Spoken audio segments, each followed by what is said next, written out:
نبی پاک علیہ الصلوۃ والسلام کی تبلیغ کے 3 دور ہیں۔ ایک تو حضور نے اپنے قول سے تبلیغ فرمائی ہے، وہ 40 سال کی عمر سے محبوب نے اعلان فرمایا اور تبلیغ کی، اور ایک نبی پاک صلی اللہ تعالیٰ علیہ وسلم بالواسطہ حضور کی تبلیغ ہے جو آج تک جاری ہے۔ امت کے علماء، مشائخ، مبلغین حضور کے دین کو آگے پھیلا رہے ہیں، تو دراصل یہ بھی تبلیغ رسول پاک علیہ السلام ہی کی تبلیغ۔ اور ایک حضور کی تبلیغ کا دور ہے، حضور کی پیدائش سے لے کر ولادت مبارکہ سے لے کر حضور علیہ السلام کے اعلان نبوت تک۔ اس دوران نبی پاک نے جو تبلیغ فرمائی ہے وہ اپنے کردار سے فرمائی ہے۔ عرب کا وہ معاشرہ جو بڑا میلا کچیلا گدلا ہو چکا تھا، جس کے اندر سراسر مادہ پرستی کا زور تھا، جس کے اندر لوگ انسانوں کی خرید و فروخت کرتے تھے، جس کے اندر بیٹیوں کو زندہ دفن کر دیتے تھے، جس کے اندر جو آدمی جتنا زیادہ مضبوط ہوتا تھا اتنا زیادہ لٹیرا بن جاتا تھا، اس معاشرے کے اندر رسول کریم علیہ السلام نے 40 سال گزارے، اور اس طرح گزارے کہ جو بیگانے بھی تھے وہ بھی کہا کرتے تھے یہ صادق ہیں، یہ امین ہیں۔ اور جب حضور نے اعلان نبوت کیا تو فرمایا، یہ قرآن مجید کے لفظ ہے، فرمایا فَقَدْ لَبِثْتُ فِيكُمْ عُمَرًا مِّن قَبْلِهِ أَفَلَا تَعْقِلُونَ، میں تمہارے بیچ عمر کا ایک حصہ گزار چکا ہوں، تمہیں عقل نہیں ہے، شعور نہیں ہے۔ نبی کریم علیہ السلام نے اپنے کردار کو، اپنے عمل کو اپنی نبوت کی دلیل کے طور پر بیان فرمایا۔ وہ تو حضرت حلیمہ بھی فرماتی ہیں نا، جب میں نبی کریم علیہ السلام کو اپنے گھر لے گئی تو میرا اپنا بچہ بھی دودھ پیتا تھا، 2 میرے بیٹے ہو گئے، ایک میری یہ نسبی اولاد اور حضور میری رضائی اولاد۔ تو کہتی ہیں جب میں کریم محبوب علیہ السلام کو اپنے سینے سے لگاتی تھی تو حضور میرے ایک پستان سے دودھ پیتے تھے اور دوسرا اپنے بھائی کے لیے چھوڑ دیا کرتے تھے۔ یہاں سے رسول کریم علیہ السلام نے کردار کے ذریعے تبلیغ، اور پھر اعلان نبوت سے پہلے ایک تنظیم عرب کے جوانوں پر، عرب کے سرداروں پر مشتمل بنائی گئی، جس میں نبی کریم علیہ السلام نے بڑا حصہ لیا سرکار نے، اور بڑے اہم لوگوں کو شعور حضور نے عطا فرمائے۔ وہ اس جماعت کا فیصلہ تھا کہ ہم سارے جوان، سارے بڑے لوگ ملیں گے، یہ حضور کے اعلان نبوت سے پہلے کی بات ہے، ہم بڑے لوگ ملیں گے، کسی بڑے کو کسی چھوٹے پر ظلم نہیں کرنے دیں گے، کسی آدمی کو کسی غریب کا حق نہیں کھانے دیں گے۔ حضور علیہ السلام نے نا اپنے کردار سے، اپنے عمل سے، اور آپ کا جو عمل ہوتا ہے نا وہ اصل ہوتا ہے۔ ایک ہوتا ہے آپ کوئی بات کرتے ہیں، اور ایک ہوتا ہے کہ آپ کوئی عمل کرتے ہیں۔ آپ جب عمل کرتے ہیں تو عمل کے ذریعے بھی لوگوں تک بات پہنچتی ہے کہ دراصل آپ کا اٹھنا بیٹھنا چلنا پھرنا کیا ہے۔ میرے رسول کریم علیہ السلام کا اٹھنا بھی ایک نبی کا، بیٹھنا بھی ایک نبی کا، بات کرنا بھی ایک نبی کا، معاملات زندگی کرنا بھی ایک نبی کا، لین دین کرنا بھی ایک نبی کا۔ ایک شخص کہتے ہیں میں نے اعلان نبوت سے پہلے حضور علیہ السلام سے کچھ چیز خریدی تھی، اور میں نے عرض کیا تھا آپ یہاں تشریف رکھیں، میں پیسے لے کے آتا ہوں۔ میں 3 دن کے بعد آیا۔ دیکھو یہ بات کرنی کتنی آسان ہے، بولنی کتنی آسان ہے، پر 3 دن یہاں میرے بھائی کو، کسی شخص کو 2 گھنٹے انتظار کرنا پڑ جائے تو لوگ کہتے ہیں الانتظار اشد من القتل، یہ تو قتل سے زیادہ تکلیف والا معاملہ ہے منتظر رہنا کسی کا۔ کہتے 3 دن کے بعد میں آیا تو میرے رسول کریم وہیں تشریف فرمایا، بس اتنا فرمایا یار تم نے مجھے بڑی تکلیف میں ڈال دیا، 3 دن ہو گئے یہاں رکے ہوئے۔ تو حضور نے اپنے کردار کو، اپنے عمل کو، اپنے معاملات کو سب سے پہلے اپنی نبوت کی دلیل کے طور پر پیش کیا۔ کسی نے کیا خوب کہا تھا کہ جو تیری جان کے دشمن ہیں وہ بھی کہتے ہیں، وہ جو تیری جان کے دشمن ہیں، بظاہر تو آئے ہیں نا ہجرت کی رات جان لے لے، لیکن امانتیں حضور کے گھر میں رکھی ہوئی ہیں، امانتیں کاشانہ نور پہ پڑی ہیں۔ وہ جو تیری جان کے دشمن ہیں وہ بھی کہتے ہیں کہ امین تو ہے اور صداقت کی آبرو تو ہے، امین بھی تو ہے، صداقت کی آبرو تو ہے۔ تو پہلے کردار، پھر دوسری بات، اللہ تعالیٰ نے اپنے محبوب علیہ السلام کو اپنا مطلق نائب بنا کر، اپنا محبوب اعظم بنا کر ویسے ہی سارے انسانوں کے بارے میں کہا وَإِذْ قَالَ رَبُّكَ لِلْمَلَائِكَةِ إِنِّي جَاعِلٌ فِي الْأَرْضِ خلیفہ، میں زمین میں اپنا نائب بنانے والا ہوں۔ لیکن حضور علیہ السلام تو محبوب ہے نا، حضور کی نیابت تو محبوبیت کے درجے پر فائز ہے۔ تو رسول پاک کو رب کریم نے اس طرح کا بنا کے بھیجا کہ حضرت عبداللہ ابن رواحہ رضی اللہ تعالیٰ عنہ بیان فرماتے ہیں کہ اگر حضور کوئی معجزہ نہ بھی دکھاتے، نبی کریم علیہ السلام سے کوئی اعجاز لوگ نہ بھی دیکھتے، تو محبوب کا تو چہرہ ہی اس طرح کا تھا، لوگوں نے دیکھتے جانا تھا اور کلمہ پڑھتے جانا تھا۔ لیکن باوجود اس کے میرے رسول پاک کا اعجاز یہ ہے، کمال یہ ہے کہ حضور کبھی اشارہ کر دیں تو چاند 2 ٹکڑے ہو جائے، کبھی دعا مانگ دیں تو ڈوبا ہوا سورج واپس آ جائے، کبھی محبوب گزرنے لگے تو پتھر آپ پر سلام پڑے، کبھی حضور پہاڑ پر چڑھ جائیں تو پہاڑ وجد میں آ کر جھومنے لگے، محبوب کا کبھی نماز پڑھاتے ارادہ بن جائے تو اللہ تعالیٰ قبلے کا رخ ہی تبدیل فرما دے۔ کیا خوبصورت سوچ ہے اور کیا نظریہ دیتے ہیں بریلی کے امام، فرماتے ہیں اجابت کا جوڑا عنایت کا صحرا دلہن بن کے نکلی دعائے محمد، اور اجابت نے جھک کر گلے سے لگایا بڑی ناز سے جب دعائے محمد، دیکھو خدا کی رضا چاہتے ہیں دو عالم، خدا چاہتا ہے رضائے محمد صلی اللہ تعالی علیہ وسلم۔ اور ایک مقام پہ فرماتے ہیں نائب دست قدرت پہ لاکھوں سلام، نائب دست قدرت پہ لاکھوں سلام۔ تو اللہ تعالیٰ نے نبی پاک صلی اللہ تعالی علیہ وسلم کو جو اعجاز۔ پھر ایک اور بات، حضور امی ہیں، دنیا میں آ کر محبوب نے کسی سے پڑھا ہی نہیں، میرے محبوب نے جتنا پڑھا ہے رب کریم سے ہی پڑھا ہے۔ الرحمن علم القرآن خلق الانسان، رحمان نے قرآن سکھایا پھر انسان بنایا۔ اللہ تبارک و تعالیٰ کی بارگاہ کرم سے حضور نے لیا، رسول کریم امی ہیں، یہ بھی حضور کی نبوت پر ایک بڑی دلیل۔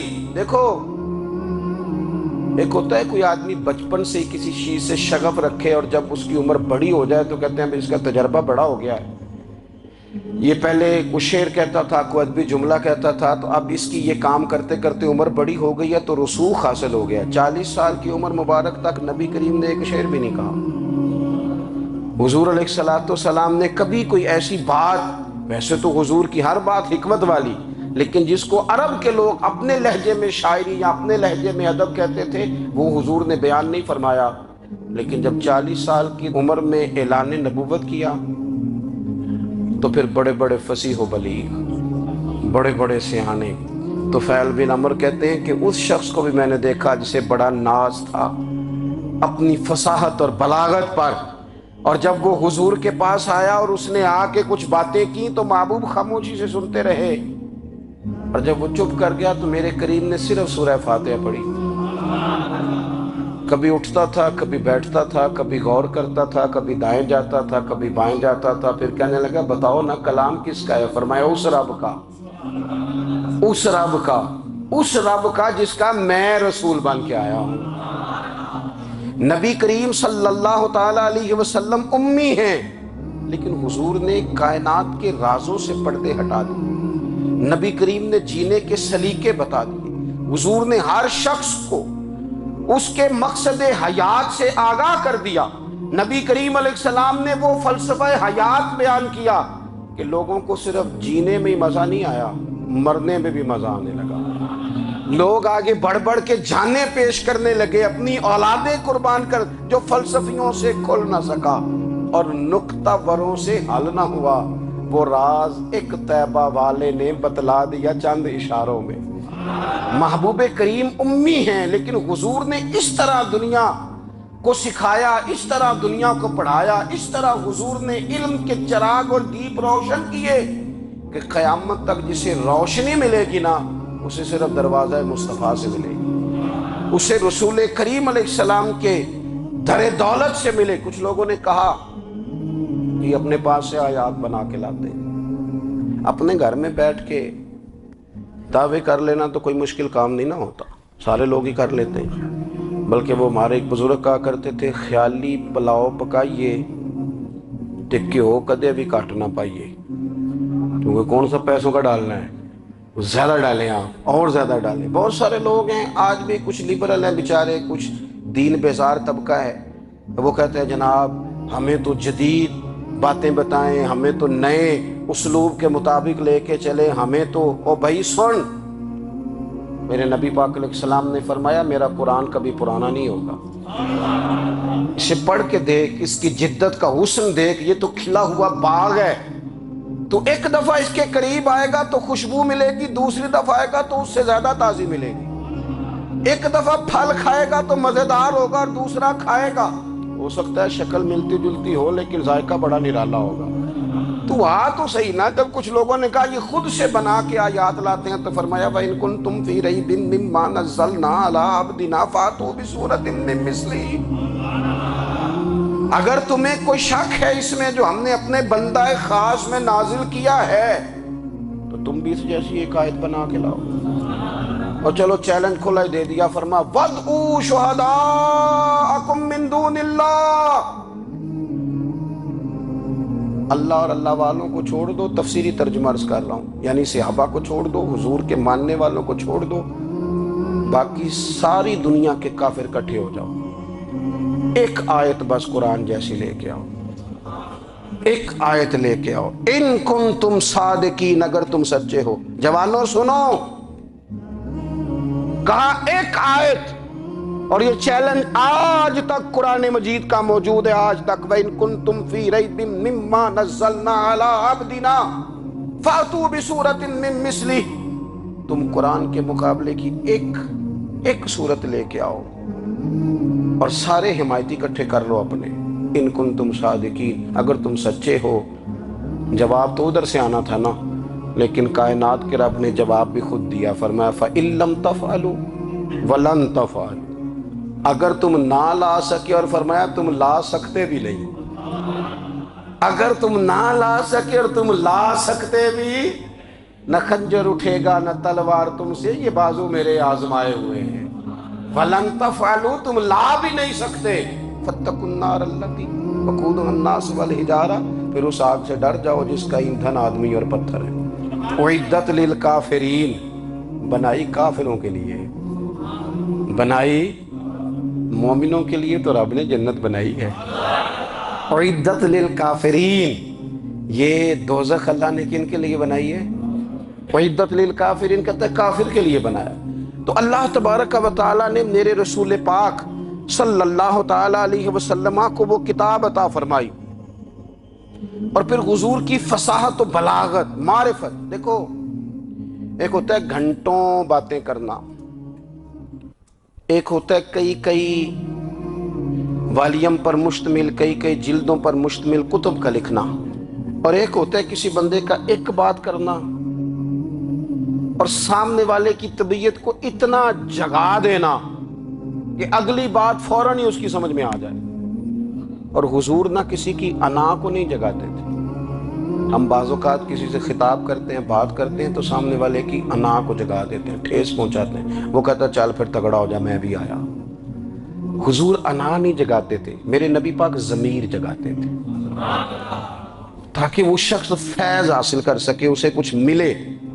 نبی کریم کا جو انداز تکلم ہے وہ اس طرح کا ہوتا تھا کہ انسان خود بخود کھل اٹھتا تھا کہ مطلب یہ بات ہونے کیا لگی ہے، مطلب حضور کیا فرمانے لگے۔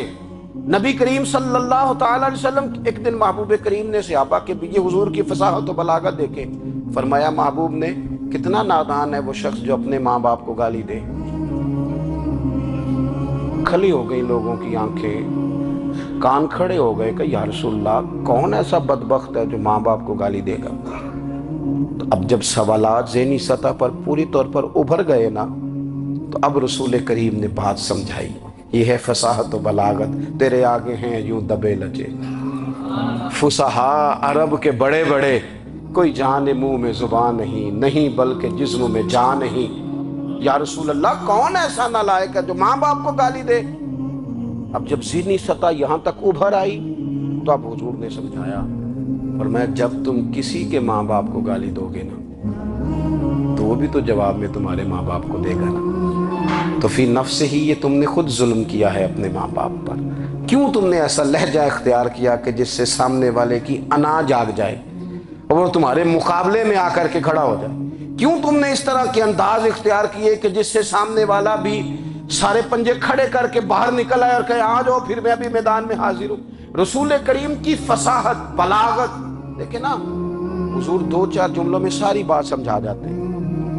ایک حدیث پاک اگر ہماری سمجھ میں آ جائے، ایک روایت نبی پاک صلی اللہ تعالی علیہ وسلم نے فرمایا خوبصورت مسلمان وہ ہے جو بے مقصد باتوں کو چھوڑ دے. لو اس سے پوری زندگی سجائی جا سکتی ہے، ایک جملے سے پوری زندگی سواری جا سکتی ہے. کوئی لمبی چوڑی باتوں میں جانے کی ضرورت نہیں. کہا خوبصورت مسلمان یہ ہے جو بے مقصد باتوں کو چھوڑ دے، لا یعنی باتوں کو. کیا کہتے ہیں ہمارے دیہات کے لوگ، جڑے پنڈ جانا نہیں ادھر راہ پوچھنے دی.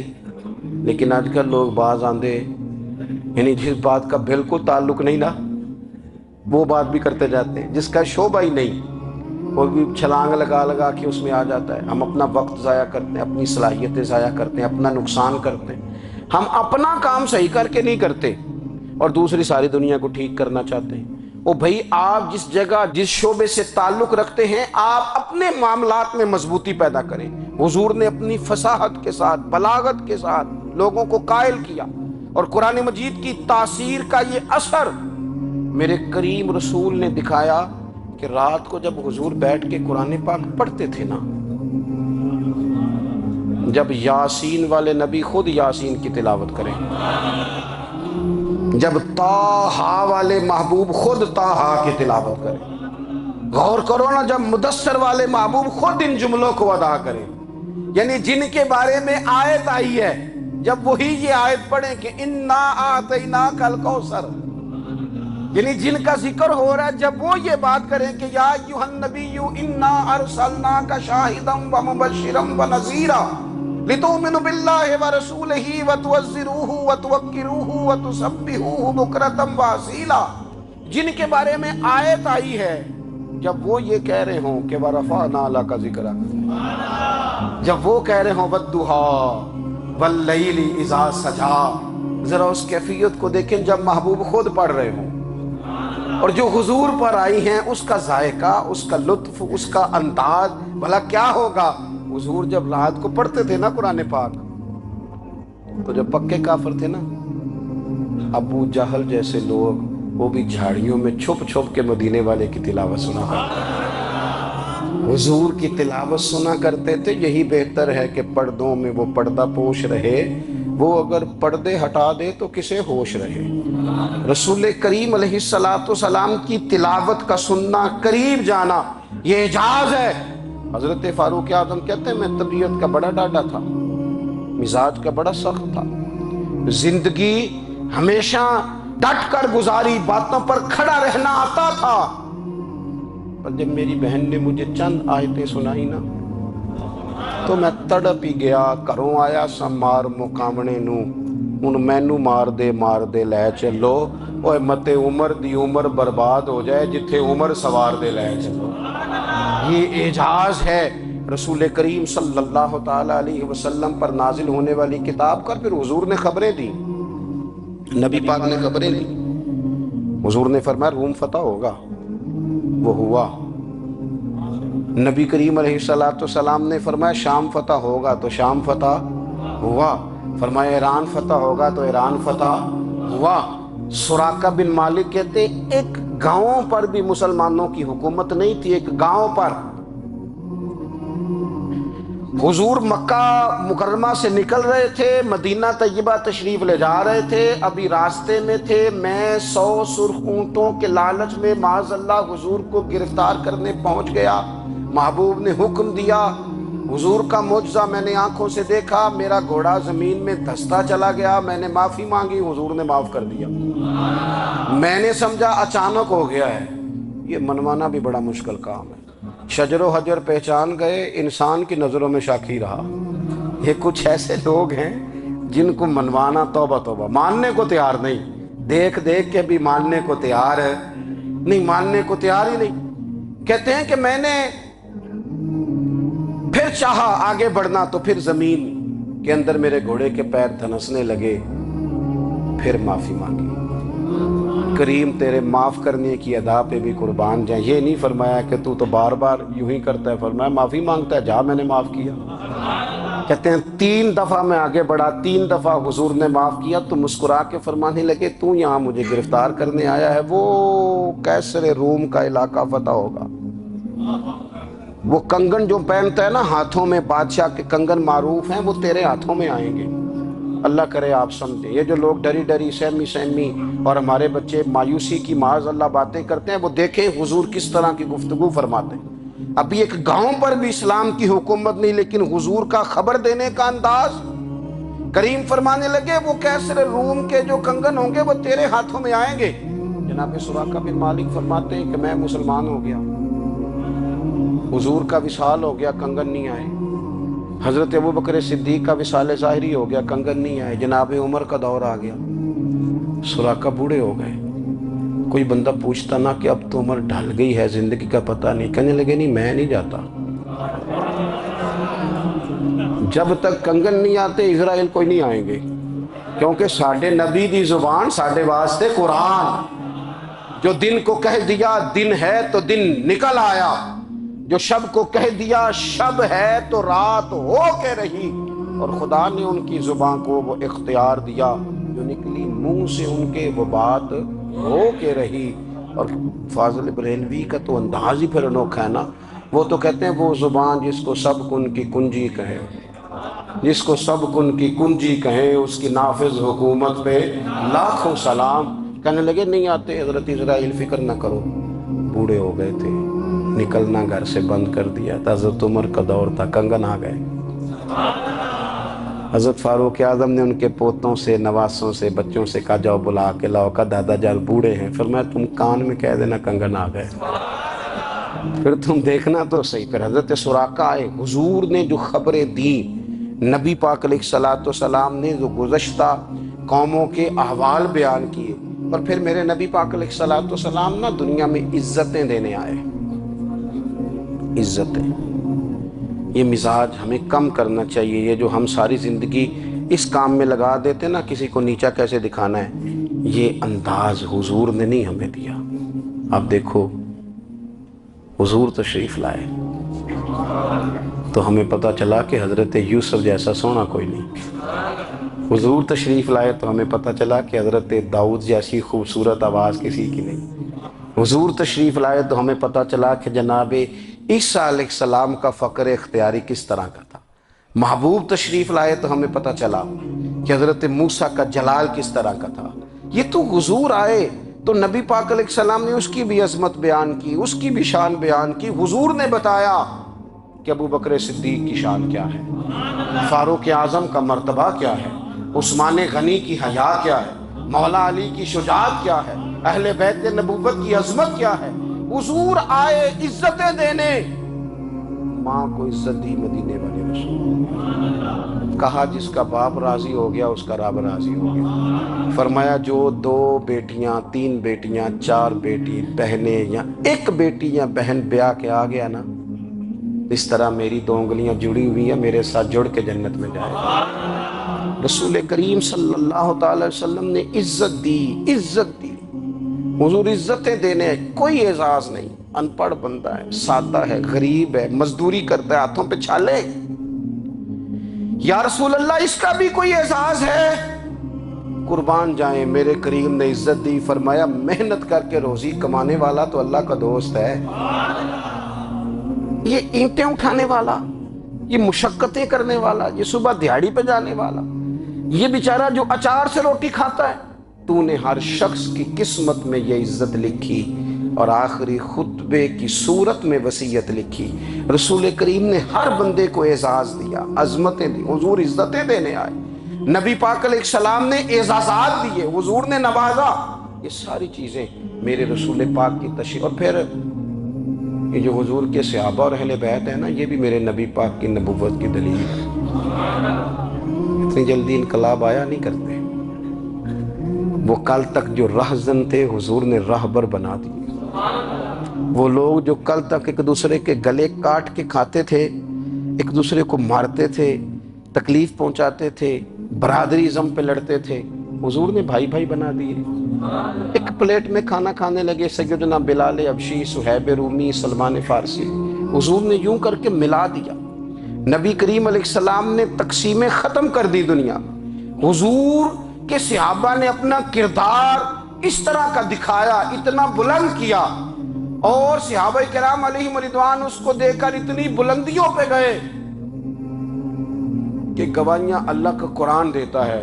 فرمایا محمد الرسول اللہ والذین معہ اشداء علی الکفار رحماء بینہم تراہم رکعا سجدا یبتغون فضلا من اللہ ورضوانا۔ فرمایا یہ جو میرے محبوب کے ساتھ والے ہیں کافروں پر سخت ہیں، آپس میں نرم دل ہیں، تم جب بھی انہیں دیکھو گے سجدے کرتے دیکھو گے، رکوع کرتے دیکھو گے، تم انہیں دیکھو گے اللہ کی رضا کے متلاشی ہیں۔ انہیں ساری مادہ پرستی سے نکال کر محبوب نے رب کی رضا کے رستے پہ ڈال دیا۔ میرے نبی کریم سید عالم صلی اللہ تعالیٰ علیہ وسلم کی نبوت کے دلائل کے طور پر یہ ساری چیزیں آئیں۔ بس میں بات سمیٹنے لگا ہوں۔ حضور کا جو اخلاق ہے نا، وہ بھی نبی کریم علیہ السلام کی نبوت کی بہت بڑی دلیل ہے۔ وَإِنَّكَ لَعَلَىٰ خُلُقٍ عَظِيمٍ۔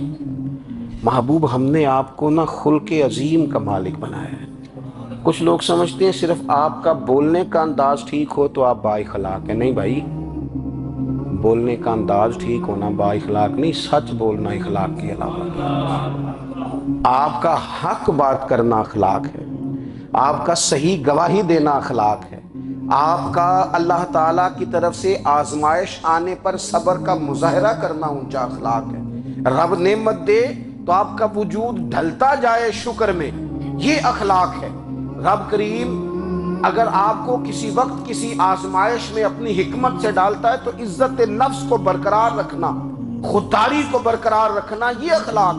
نبی پاک نے اعلیٰ ترین اخلاق کی بات بتائی، اعلیٰ ترین۔ حضور نے لوگوں سے بیعت لیتے وقت کہا تھا میرے ہاتھ پر بیعت کرو، چوری نہیں کرو۔ نبی پاک علیہ السلام نے مختلف امور پر بیعت لی۔ حضرت حکیم بن حزام کہتے ہیں حضور نے میرے ہاتھ پہ ہاتھ رکھ کے کہا میرے ہاتھ پہ ہاتھ رکھ کے بیعت کرو کہ کسی دنیا دار سے سوال نہیں کرو گے، خودداری سے زندگی گزارو گے، عزت نفس جو رب نے تمہیں دیا ہے تم اس پر راضی رہو گے۔ لوگوں کی جیبوں کو ٹٹولنا، دوسروں کی دولتوں پہ راج کرنا، دوسروں کے مال پر نگاہیں ڈالنا اللہ کے حبیب نے پسند نہیں فرمایا۔ فرمایا بیعت کرو کہ تم کبھی کسی سے سوال نہیں کرو گے۔ حد ہو گئی۔ نبھانے والوں نے پھر اس عہد کو نبھایا اور کمال کر دی۔ حضرت حکیم بن حزام گھوڑے پہ بیٹھے تھے، ہاتھ میں درہ تھا، وہ زمین پہ گر گیا، قریب غلام کھڑا تھا۔ حضرت حکیم بن حزام خود گھوڑے سے اترے، درہ اٹھایا، دوبارہ گھوڑے پہ بیٹھے۔ غلام عرض کرنے لگا حضور مجھے بتا دیتے میں اٹھا کے دے دیتا۔ آنکھیں چمک اٹھیں، فرمانے لگے کیسے بتا دیتا؟ اپنے رسول سے وعدہ کیا ہے کبھی کسی سے سوال نہیں کروں گا، کبھی سوال نہیں کروں گا۔ اللہ کے محبوب نے ہمیں اعلیٰ اخلاقی قدروں کی بات ہمیں سکھائی ہے۔ ہم دیکھتے ہیں کہ بڑی جلدی 2 4 5 لوگوں کے غصہ دلانے پر ہم ساری اخلاقی حدوں کو کراس کر جاتے ہیں۔ دوستو ہمارا ایک ویژن ہونا چاہیے، ہمارے ذاتی رویے بڑے معتبر ہونے چاہیے، لین دین کے معاملات کے اندر مسلمانوں کو بڑا صاف ستھرا ہونا چاہیے۔ ہمیں اپنی معاشی زندگی میں روزمرہ کے معاملات میں ہماری توجہات کا مرکز صرف اللہ رسول کی ذات ہونی چاہیے۔ رب کریم نے اپنی حکمت سے کسی کو کتنا دیا ہے یہ اس کی حکمت کے تقاضے ہیں۔ ہمیں اس نے جس رنگ میں جس حال میں رکھا ہے ہمیں اپنے رب کی رضا پر بہت زیادہ مطمئن ہونا چاہیے۔ اچھا پھر ایک اور بات، جن چیزوں کو ہم نے دکھ بنایا ہے نا یہ تو وہاں دکھ تھا ہی نہیں۔ مہینہ مہینہ چولہا نہیں جلا، لیکن کسی جگہ اظہار غربت ہے حضور کی اولاد پاک کا یا صحاب کا یا ازواج کا۔ مہینہ مہینہ چولہا نہیں جلا، لیکن یہ اخلاق عالیہ کا حسن دیکھو، اپنے گھر مہینہ مہینہ چولہا نہیں جلا، جو مانگنے آیا اسے جھولی بھر کے عطا فرمایا، کوئی دروازے سے خالی نہیں گیا۔ عزیز بھائی اگر زندگی میں اخلاقی قدریں ہم اپنا لیں اور ہم تھوڑا تھوڑا کر کے اپنے آپ کو تبدیل کریں، ساری زندگی توجہ رہی کہ فلاں کیا کر رہا ہے فلاں کیا کر رہا ہے، تھوڑا سا گردن کو جھکا کے اپنے اوپر توجہ ڈالیں، اپنے آپ کو وقت دیں، حضور کے اخلاق عالیہ کی روشنی میں، تعلیمات حسنہ کی روشنی میں ہم اپنے کردار و عمل پر تھوڑی توجہ دیں۔ اس وقت بہت بڑی تعداد میں امت مسلمہ ہے، اور ایسا نہیں ہے کہ دولت نہیں ہے، دولت سے بھی سرشار ہیں۔ ہمارے ہاں بڑے بڑے انجینئر ہیں، بڑے بڑے ڈاکٹر ہیں، لیکچرار ہیں، ہمارے پاس بڑے بڑے ہاسپٹل ہیں، بڑا کچھ ہے، لیکن کردار و عمل کے بادشاہ، اپنی زندگی تقوی کی روشنی میں گزارنے والے، ان لوگوں کی تعداد کم ہے۔ اگر کوئی آج بھی سارے کام نیک کرے لیکن جائیداد میں سے بیٹی کا حق رکھ جائے تو پھر اس نے کیا میلاد منایا؟ اگر آج بھی جو 2-4 لوگ بیچارے اس کے زیر دست ہیں، ملازمین ہیں، ان کے ساتھ اس کا رویہ انتہائی سخت ہو تو اس نے کیا میلاد منایا؟ اگر آج بھی وہ برادری ازم کی بنیاد پر دوستیاں کرے اور چھوٹے بڑے کی وہ تقسیم رکھے، جسے حضور نے فرمایا کہ قبیلے تو تعارف کے لیے، ورنہ کسی عربی کو اجمی پر، گورے کو کالے پر کوئی فضیلت نہیں۔ اگر کوئی آج بھی اس برادری ازم کا قائل ہے پھر اس نے کیا میلاد منایا؟ اگر کوئی شخص آج بھی اپنے آپ کو مادہ پرستی میں پوری طرح دھکیل چکا ہے اور رضا الہی کا مسافر نہیں بنا تو اس نے کیا میلاد منایا؟ اپنی طبیعتوں میں روحانی تبدیلی۔ جب حسن تھا ان کا جلوہ نما تو سرکار کا عالم کیا ہوگا؟ آپ ذرا ٹھہر کر اس کو سوچیں کہ جب حسن تھا ان کا جلوہ نما، یعنی حضور مسکراتے تھے، خوش بڑے ہوتے تھے۔ کب؟ جب ایک طرف ابو بکر صدیق بیٹھے ہوتے تھے، جب ایک جانب سیدنا فاروق اعظم بیٹھے ہوتے، جب سامنے مولا علی شیر خدا اور حضرت عثمان بیٹھے ہوتے تھے، اور جب کندھوں پر سیدنا امام حسن اور حسین سوار ہوتے تھے، اور جب حضرت بلال اذان دیتے تھے، اور جب جناب سلمان فارسی کھجوریں توڑ توڑ کے لاتے تھے، اور جب حضرت صہیب رومی بارگاہوں میں حاضریاں دیتے تھے، اور جب جناب ابو ہریرہ سے حضور فرماتے کوئی کام بھی کیا کر، تو وہ کہنے لگے حضور ٹھیک ہے، فرمایا یہیں بیٹھا رہتا ہے، کوئی کام بھی کر، تو وہ باہر نکلے اور ستون کی اوٹ سے پھر آ گئے کہ حضور میں ہو آیا ہوں، میرا کوئی نہیں دل لگتا کسی جگہ۔ اور جب وہاں بدو دیہاتی صحابہ آ کے حضور کو مسکرانے والی باتیں سنایا کرتے، اور جب اس محفل نور میں، اس خوبصورت مجلس میں حضرت معاذ ابن جبل بیٹھتے تھے، جب اس خوبصورت محفل پاک میں حضرت ابو ذر غفاری جیسے درویش بیٹھتے تھے، جب اس نورانی محفل میں حضرت خالد بن ولید جیسے جرنیل ہاتھ باندھ کر، نظریں جھکا کر اور دو زانو پیچھے بیٹھ کر، کبھی کبھی آنکھ کھول کر حضور کی زیارت کرتے تھے، اور جب اس مجلس پاک میں حضرت ابو عبیدہ جیسے امین الامت لوگ بیٹھتے تھے، اور جب اس مجلس پاک میں حضرت حذیفہ بن یمان جیسے لوگ جن سے حضور تنہائی میں بیٹھ کر راز کی باتیں کرتے تھے، اس مجلس پاک کے حسن کو، اس کی کیفیت کو، اس کی نزاکت کو، اور مسجد وہ والی مسجد جس کی بنیادوں میں خود رسول پاک نے دست مبارک سے اینٹیں رکھی ہوں، جس میں جھاڑو حضرت بلال دیتے ہوں، جس میں تزئین و آرائش کا کام حضرت عثمان غنی کرتے ہوں، جس مسجد مبارکہ میں چراغ حضرت تمیم داری جلاتے ہوں، پتہ نہیں کیا منظر ہوگا، پتہ نہیں کیا رنگ ہوگا۔